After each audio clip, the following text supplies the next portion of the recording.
കളിയിറങ്ങിൽ എന്ന ടാസ്ക് കഴിഞ്ഞിരിക്കുകയാണ്. ടാസ്ക് കഴിഞ്ഞതിന് ശേഷം വിധി പ്രഖ്യാപിക്കാൻ വേണ്ടി നിന്ന സമയത്ത് നമ്മൾ ഒരു ഫെയർ അല്ലാത്ത രീതിയിലുള്ളൊരു എന്താ പറയുക ഒരു ജഡ്ജ്മെൻറ്റാണ് നടത്തുന്നത്. അതായത് ശരിക്കും പറഞ്ഞാൽ നമ്മുടെ അനുവും അക്ബറും, അതായത് ശരിക്കേണ്ട ടീമായ അനു അക്ബറും ഡിസേർവിംഗ് ആണ് ഒന്നാം സ്ഥാനത്തിന്. പക്ഷേ അത് കഴിഞ്ഞതിന് ശേഷമുള്ളത് സെക്കൻഡ് പ്ലേസ് കിട്ടിയിരിക്കുന്നത് രേണുവിൻ്റെ ടീമിനാണ്. അതായത് നമ്മുടെ ഷാനവാസും നവീനുമുള്ള ടീമാണ്. അത്രയ്ക്ക് അങ്ങോട്ട് പ്രത്യേകിച്ച് ലൈവ് കണ്ടവർക്ക് മനസ്സിലായിരിക്കും, പ്രത്യേകിച്ച് രണ്ടാം സ്ഥാനം കിട്ടാത്തക്ക വിധത്തിലൊന്നും അവരിൽ ഉണ്ടായിരുന്നില്ല. പിന്നെ മൂന്നാം സ്ഥാനം നമ്മുടെ ഓണിയൻ്റെ ടീമായ നമ്മുടെ ജിസൈലിനും ആര്യനാണ് കിട്ടിയിരിക്കുന്നത്.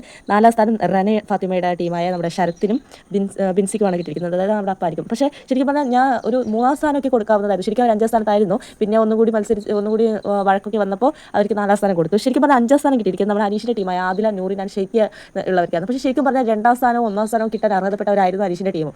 ഇതിലേതെങ്കിലും ഒരു സ്ഥാനം കൊടുക്കേണ്ടതായിരുന്നു. പക്ഷേ അത് അനീഷിൻ്റെ ടീമായതുകൊണ്ട് മാത്രം, ഞാൻ തൊട്ട് മുമ്പിട്ട വീഡിയോ കണ്ട് ശ്രദ്ധിക്കാൻ മനസ്സിലായിരിക്കും, അനീഷിൻ്റെ ടീമായതുകൊണ്ട് മാത്രം മനഃപൂർവ്വം നാലാം സ്ഥാനത്തിൻ്റെ അനീഷിന് അഞ്ചാം സ്ഥാനത്തേക്ക് വരെത്തിക്കാൻ അവർക്ക് പറ്റി. നമ്മുടെ അനീഷ് അത്യാവശ്യം അതിനുവേണ്ടി ബാർഗൈൻ ചെയ്തൊക്കെ ഉണ്ടെങ്കിലും പക്ഷേ അവരത് അങ്ങനെ ആ വലിയ കാര്യമായിട്ട് എടുക്കുന്നില്ല. കാരണം അനീഷിൻ്റെ ടീം ആയതുകൊണ്ട് തന്നെ വലിയ കണക്കിലെടുക്കുന്നില്ല എന്നതാണ് സത്യം.